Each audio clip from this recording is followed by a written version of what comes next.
আসসালামু আলাইকুম। সুমিতা কিচেনে আপনাদের সকলকে স্বাগত জানাই। আশা করি আপনারা ভালো আছেন। আলহামদুলিল্লাহ আমিও খুব ভালো আছি। তো আজকে আমার ভোরের এক দৃশ্য দেখে আমি খুব অবাক হয়ে গেছি। তো সেটাও আপনাদের সাথে আজকে শেয়ার করেছি, মানে করছি আর কি। তো আপনারা ভিডিওটা দেখতে থাকুন, আশা করি ভালো লাগবে। ওটা কি একটা ভালো দৃশ্য না খুব খারাপ দৃশ্য সঠিক আমার জানা নেই, আর আমার ক্ষমতাও নেই বোঝার। তো যাই হোক, আমি ক্যামেরা করতে গিয়ে আজকে আমার ক্যামেরাতে ধরা পড়েছে। তো সেটা আপনাদের সাথে একটু শেয়ার করে দিচ্ছি। তো আজকে প্রচণ্ড রোদ, রোজা করে খুবই কষ্ট হয়, আবার আনন্দ হয়। রোজা না রাখতে পারলে ভিতরে খুব কষ্ট হয় যে আমি রোজা রাখতে পারলাম না। সেই জন্য আমরা রোজা রাখি কষ্ট করে হলেও। তো রোজা করে নামাজ পড়া, কোরআন পড়া, তারপরে রান্না বান্না করা, সংসারের সমস্ত কাজ করা, এগুলো করতে গিয়ে আমাদের শরীর খুব ক্লান্ত হয়ে যায় ইফতারের সময়। তো আমরা তাহলেও আমি সময়ে ভোর রাত্রে যখন সেহরি রান্না করতে উঠি, তখন রান্নাগুলো একে একে যেদিনকে যেটা খেতে ইচ্ছে করে সেদিনকে সেটা রান্না করি। আবার অনেক দিন বিকেলে যখন ইফতারের আয়োজন করা হয় তখনও রান্না করে রেখে দিই, ফ্রিজে রেখে দিই ভোর রাতে খাওয়ার জন্য। তো বিকেলে সব কিছু রান্না করি। তো সময়ে আবার মাঝে মাঝে ভোর রাতেও এক আধ দিন রান্না করি। তো সব দিন ভিডিও বানাতে ইচ্ছা করে না, শরীর খুবই ক্লান্ত হয়ে থাকে রোজা রেখে। তো রোজার সময়তে অনেকজনের অনেক রকমেরই খেতে ইচ্ছা করে। তো আমাদেরও অনেক কিছুই খেতে ইচ্ছা করে, যেদিনকে যেরকম পারি সেদিনকে সেরকম বানাই খাই। তো আমাদের বেশিরভাগ রুটি হয়।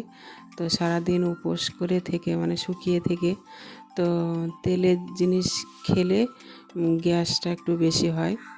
তো সেই জন্য গমের রুটি, তার সাথে কোনো সবজি বা কোনো ভাজা এটাই থাকে। তো এটা খেলে আল্লাহর আশীর্বাদে কোনো অসুবিধা হয় না। তো আমি রান্নাটা সেরে ফেলেছি। তো এবার ইফতারের জন্য সব কিছু কেটে নিয়েছি, এখানে ইফতারের জোগাড়ও করেছি। তো ইফতার করতে বলে দেবে, তো বেশি কিছু নিইনি আজকে। তো সামান্য অল্প ইফতারের আয়োজন করেছে, তো ইফতার করতে বলে দিয়েছে। তো আমরা সব একে একে ইফতার করে নিচ্ছি। তো ইফতারটা সারার পরে নামাজ পড়ে আবার আজকে ইচ্ছা করলো একটু ঝাল ঝাল খাবো, তার জন্য আমি ছোলা ভিজিয়ে রেখেছিলাম। তো যাই হোক, ইফতার সেরে একটা রুটি খেয়ে নিলাম।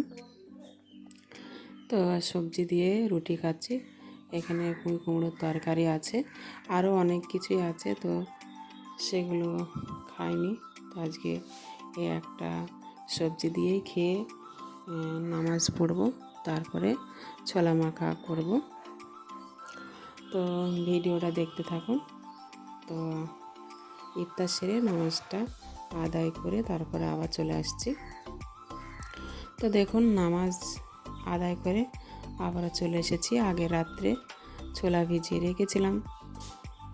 অনেক টাইমলি ছোলা ভিজিয়ে রাখলে ছোলাটা ভালোভাবে ভিজে যায়। তো এখানে শসা কুচি, পেঁয়াজ কুচি, লঙ্কা কুচি কেটে রেখেছি। তো সেগুলো একে একে দিয়ে দেব।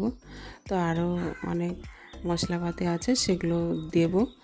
তো একে একে দিয়ে ছোলাটা মাখা করব। কিন্তু আমি এদিকে কথা বলছি, কিন্তু আমার ভেতরটা ওই দৃশ্যটা দেখার পরে আমার খুব ভয় ভয় লাগছে। তো এখানে অল্প অল্প মশলাপাতি দিয়ে ছোলা মাখা করে খাবো। তো মেয়ে বললো আমি সস নেব না, তার জন্য ওকে আলাদা করে মাখিয়ে তুলে দিয়ে তারপরে সস আর কাসুন্দি দেব। তো ছোলা মাখাটা কিন্তু খুবই ভালো লাগলো খেতে। আপনারা বাড়িতে বানিয়ে দেখবেন, আশা করি ভালো লাগবে। আর ভালো লাগলে ভিডিওটার জন্য অবশ্যই লাইক, কমেন্ট, শেয়ার, সাবস্ক্রাইব করবেন। তো আমাদের এই গরিবের ভিডিওতে ভালো লাইকও করে না, কেউ কমেন্টও করে না, সাবস্ক্রাইবও করে না। তো যাই হোক, ছোলা মাখাটা কিন্তু খেতে খুবই ভালো লাগলো। তো ছোলা মাখা খেয়ে তারপরে রাত্রে তো মানুষ সবাই শয়, তো আমরাও একটা ঘুম দেব, তারপরে আবার ভোর রাত্রে সেহরি রান্না করতে উঠব। তো যাই হোক, আজকে ভোর রাতে সেহরি রান্না করতে যখন উঠেছিলাম, সামনের গ্রিল খুলতেই আমার হাতে একটা টিকটিকি পড়েছিল। তখন থেকে আমার খুবই ভয় লেগেছিল। তো আমি যখন ভোর রাতে সেহরি রান্না করতে উঠেছিলাম, তো সেহরি রান্না করার পরে আমার সব কিছু জোগাড় করে নিয়ে বসেছিলাম। তো শাশুড়ি মা, শ্বশুরমশাই রোজা রাখে। তো আমার খুবই ভয় লাগছিল, যেন মনে হচ্ছিল আমার দিকে কেউ হেঁটে আসছে, এরকম শব্দ পেয়েছিলাম আজকে আমি। তো যাই হোক, তো আমার শাশুড়ি মাকে ডেকে নিয়ে এসে পাশে শুয়ে আছে আমার সামনে। তো এখনও সেহরি খেতে বলেনি আমাদের মসজিদে। তো যখন সেহরি খেতে বলবে তখন আমার শ্বশুর আর শাশুড়ি মা সেহরি খাবে। তার জন্য আমি এখানে সমস্ত কিছু রেডি করে রেখে আমি তাড়াতাড়ি খেয়ে আমি ঘরে চলে যাব সোজা। আমার খুব ভয় লাগছিল। তো যাই হোক, তো আমি যখন ভিডিওটা সেহরি খাওয়ার পরে ঘরে যাওয়ার সময় দেখলাম মসজিদটা আমাদের বাড়ি থেকে দেখা যায় কত সুন্দর আলোকিত, ঝলমল করছে। ভাবলাম একটু আমি ভিডিও বানাই। তো আজকে আমি ভিডিও বানাতে গিয়ে যে দৃশ্য দেখলাম, তো অবাক করা। তো আমার খুবই ভয় লাগছিল। তো আল্লাহ তাআলা কাকে কখন কোন সময়তে কী দেখা দেয় সেটা সে নিজেও বলতে পারে না। তো আমাদের নিচের দিকটা গোয়ালঘর আছে, তো উপর দিক থেকে আলোটা দেখা যাচ্ছিলো, ওই জন্য আমি একটু ক্যামেরা করছিলাম। তো দেখুন আল্লাহ কি দৃশ্য আমাকে দেখালো। তো আমার ক্যামেরায় উঠে পড়লো। আমি তো অবাক হয়ে গেছি, আমার গা শিউরে উঠছে আর আমার খুব ভয়ও লাগছিল। তো আর কিন্তু দেখা যাচ্ছে না গো। হ্যাঁ, ওই একই জিনিস একই জায়গাতে আমি ক্যামেরা করে আছি। ভিডিওটা আপনারা শর্টে দেখতে পাবেন। ভালো লাগলে লাইক, কমেন্ট, শেয়ার করবেন, সাবস্ক্রাইব করবেন। খোদা হাফেজ।